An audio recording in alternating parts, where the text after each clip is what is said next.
You know a guy by the name of Killer DJ? Yeah, man, he's here.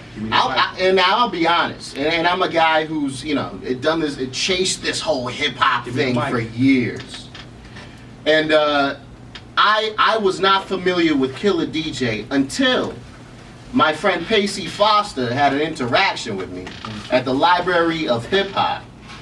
And we're doing a show, and all these people are involved, and we're talking about the history of hip hop and Boston guys, this, that, and the third.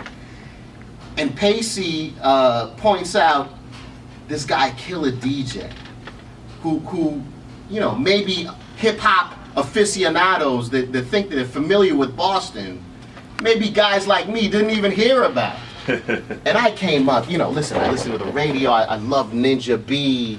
Ninja B. YLD, all that. Thunderstorm, T. Clark, all that. But I was from an era where I thought that's where it started. Right. And understand, I'm a 16-year-old reading the Source magazine, whatever I can get. Sure. So I understand hip hop history starts where I understand it to start. Right. No doubt. Apparently, that's not the story. And I get back to Pacey.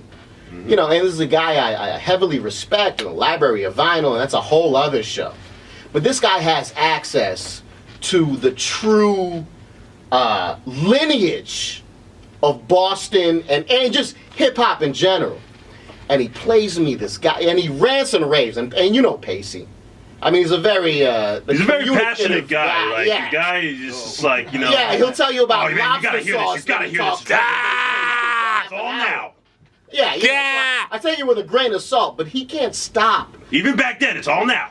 So listen, so as far as I understand, this is the 45-minute conversation Pacey has. He's so excited about this guy Killer DJ, and he tells me the story about a yard sale, and he knows hip hop. And he knows somebody who knows somebody who knew Killer DJ. It's Cambridge. And this guy, as folklore would have it, was the illest, the first, the guy that was way ahead of his time. So Pacey says, yo, be quiet. I'm going to play something. And apparently he has this gem of a tape from, what year, Pacey? 84. 1984 Boston. Do you understand what I'm saying? In 1984, I think Run DMC released their first album. Yeah. They did. This is, Jam Master Jay was the track that he cut up, man. Really slow everything Larry Smith down produced very mind quickly. you. Larry Smith. In 1984, hip hop was not a thing that, there was no internet, there was no nothing. This is a really underground thing that all of us understand comes from New York City. Word of Lo and mouth. behold, in 1984, there's a guy on tape with routines. Polished routines.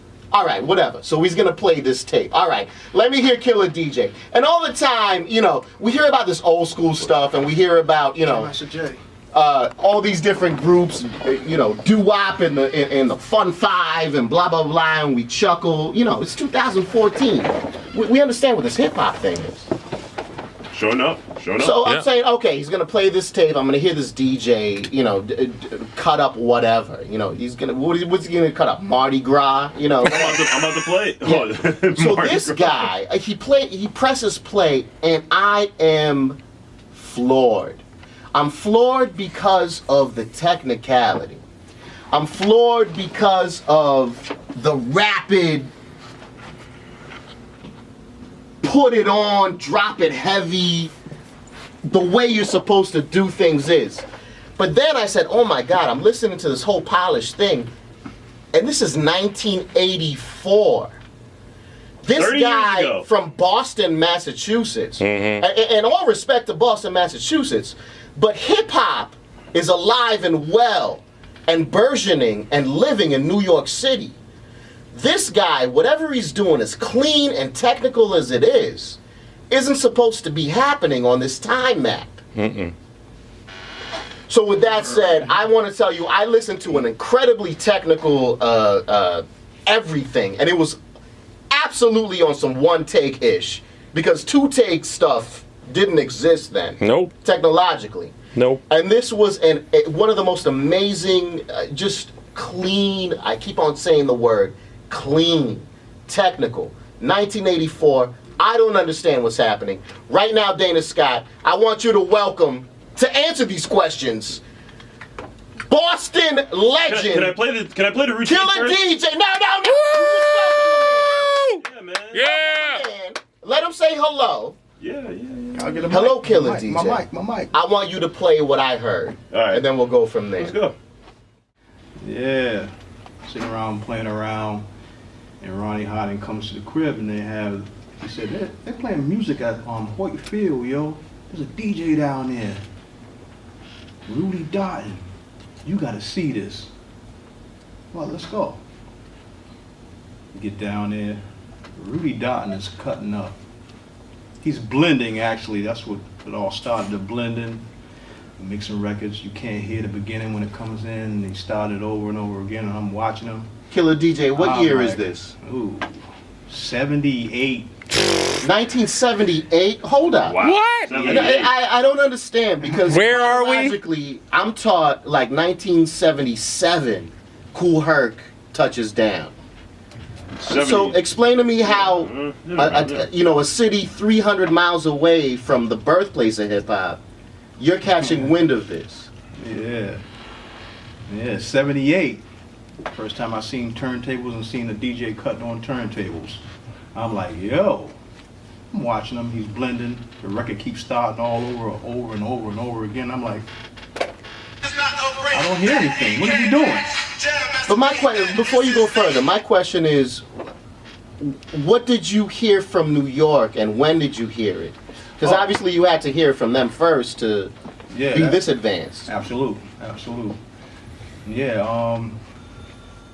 elementary, school break, even before that, 75, 76. How old are you WMBR. at that time?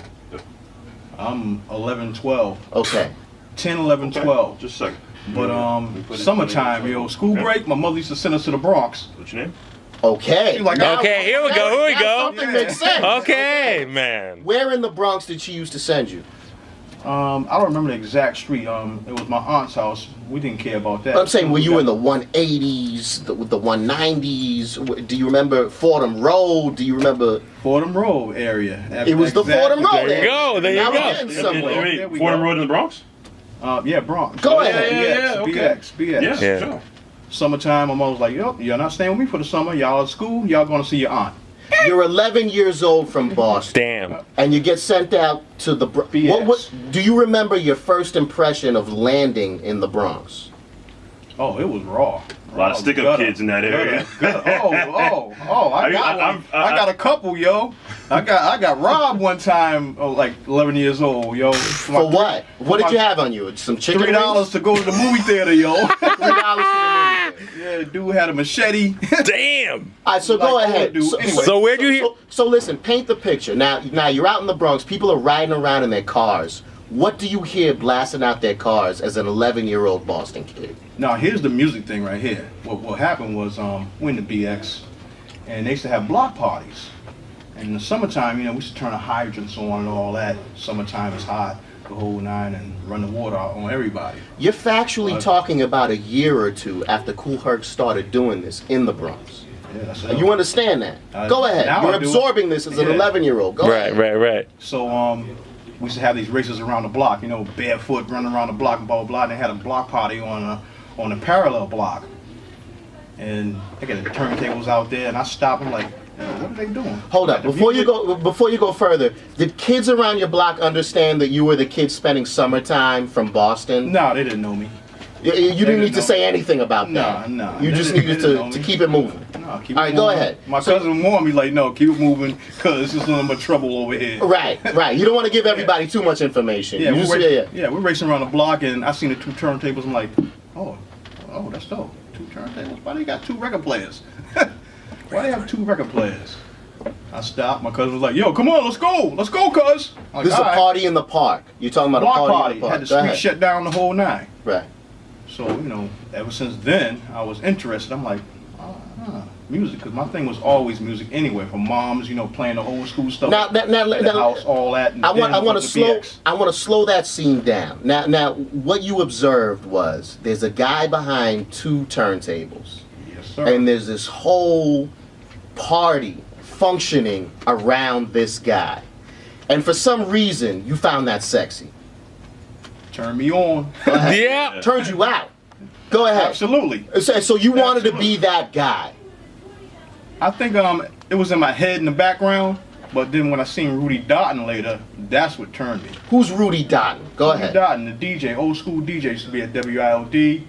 But he did some block parties and all kind of functions around in Cambridge back in that era. All right, now let me understand. So you're 11, 12, 13 years old. You're spending these summers in the Bronx. So you observe all this stuff that's going on. You got it. It's lodged in your head. I need 2 turntables. I need some speakers. This is how you do this. And then you go back to Boston, right? Is that am I accurate? Accurate. Okay. Yeah. So you come back to Boston with that knowledge of what's going on, fresh. Now, the first thing you got to do is get equipment. Absolutely. So how do you tackle that? I came home begging, Mom, I need 2 turntables and a mixer. And did she say, why the hell do you need What? 2 turntables? She said, yo, you can use my stereo and cut on. Right. Oh, Right? No, Yeah. the old school stereo that had the 8-track in it, yeah. and the radio, and the Gerard turntable, Right. all built in one. She was like, All right, no, so- you can use that. All I right, was so like, no, Killer Ma, DJ, you don't understand. to make an argument, you had to slow things down for her and tell her what you were trying to do. Absolutely. So you explained to her what? Ma, I'm trying to be a DJ, and a DJ needs 2 turntables. Did she buy this load of crap? Nah, yo, this is the craziest This is story in the world. 1977. Yo, this is some movie shit right here. It's on tape. Yo, I asked her about it. I was like, yo, no, I need a separate turntable, and then I need a mixer. And She I didn't need know what the another hell one. you were talking about. She was like, well, I don't have money for that, but Yeah. and so I was like, okay, I need that. She was like, all right, what about for Christmas? Maybe I can get you a turntable for Christmas. I can't buy you 2. Right. I was like, well, I'll call my pops and see if he can get one and you get one. What did your mother do for a living? She was a nurse, RN. Go ahead. Wait, what hospital? Shout it out. Beth Israel. Yeah. That is I was born there. Yeah. For the record, Pacey Foster was born there. Yeah. Thank you. Go ahead. We're listening to Killer DJ. Go ahead. Yo, so I didn't get that turntable, but she did give me her old stereo. That's all you needed. I called my pops. Go ahead. He said he'd give me a turntable. He comes from Connecticut and brings me the same kind of console. So I took 2 consoles and put them together. That's crazy. Great minds think alike. It's There you funny go. that your parents were apart, but they bought you the same exact thing. Yeah. Yo, he was like, I got your turntable. I called my pops. He was like, I got your turntable for you. He come up, he popped the trunk. I was like, nah, dog. Yeah, this isn't working. Nah, I got All right, 2 all of right, these all right, now. all right. So fast forward. Tell me the exact date that you got it right. You when was the day that you're sitting in your living room and you have everything? My man Ronnie Harding, once again, he was ahead of his time too. He bought like the first 1200s. They were like the 5100, the SL 5100s techniques. They were quartz drive, the whole 9, and they had that torque like 1200s. Mm-hmm. But it wasn't 1200s. Had a different set platter, had a flat face platter, set up different, but the torque was just like 1200s. Right. And he was like, yo, I just bought these 2 new turntables. I got the same thing that Rudy Doughton has, and yo, you can get on these, yo, try these out. Now, when you got that, scratching was a thing, or was it not? No, scratching wasn't a thing. It wasn't a It was thing. more a blend thing back then. Okay. It was Keep a the blend party back then. moving. Yeah, keep the party moving. Keep the break beat moving. That's it. Yeah, so but I started practicing off those 2 consoles that Mom and Pop had gave me, and then Ronnie introduced me to the realness. Okay, now hold up. Let's slow down. We're talking to Killer DJ right now. One of the most slept on pioneers of this Boston thing. Yep. Take me to your first party where you rocked in front of a crowd. Ouch. How old were you? 12. 12 What? years old, you little pishika. Damn. I was 12, but I was tall, I was hairy, I had the mustache already. Yo, so I really got got a in. little Dominican I got in in. you? Yo, Yeah. I got in. The Indian. Go, Yeah. the Indian. All right, that Indian, explains it. yeah. All right, so you're 12 years old. Where is this party at? the Rise Club in Central Square. It was the At a Rise club? At a club. What? Yeah. Hold on. 12 years old at a club? At a club. I was tall, dog. I was like 6'1". God damn, killing 12. DJ. At Rise? Yep, and Now- had the mustache, so dude let me in. He was All like, right, yo, I got my partner, he want to spend the night? All right, now listen to me. Did you have to bring your own equipment? Yeah, Ronnie had all the equipment. I just came with him. And what did you plug into? Like, what house system did, like... They had their house system. They had a house system. All we had to do was bring the mixer. Okay, so no, at 12 years old, what do you drop at a club?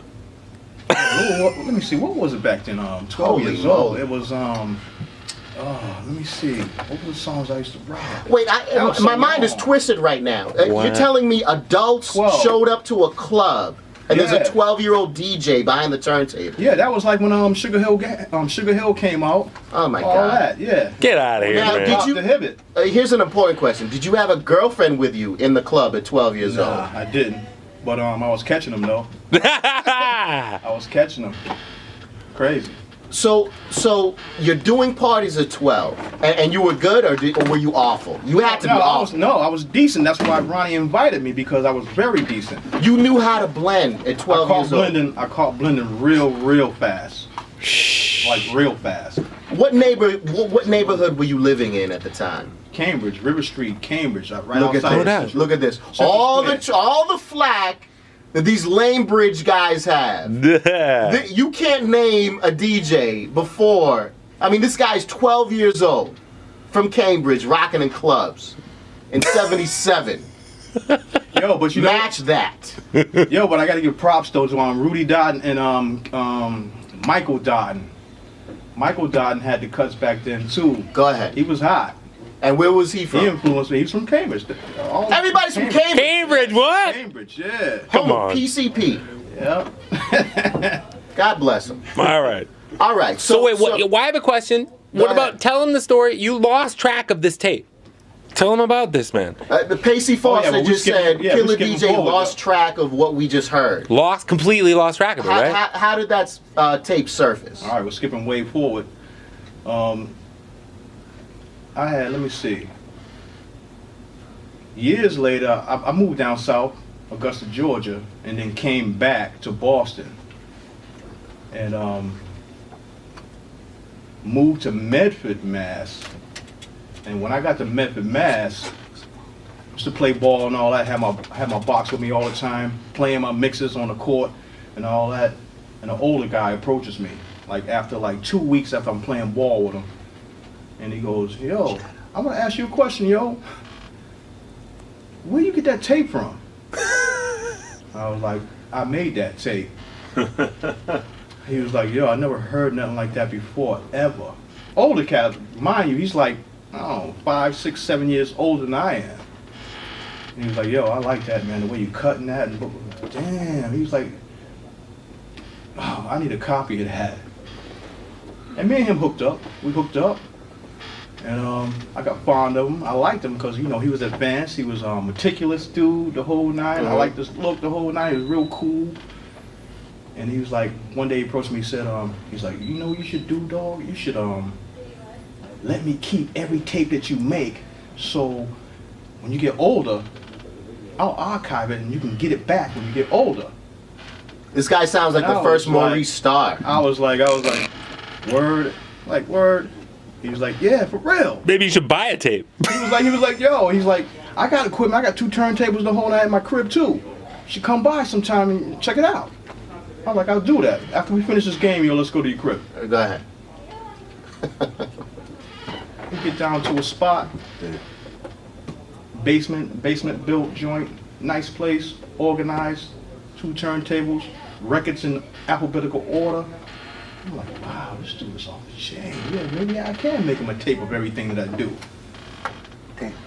So we do that. The mixes are called chatter. We do that. I created it was like 36 tapes, I think he said it was. All old school from the 80s.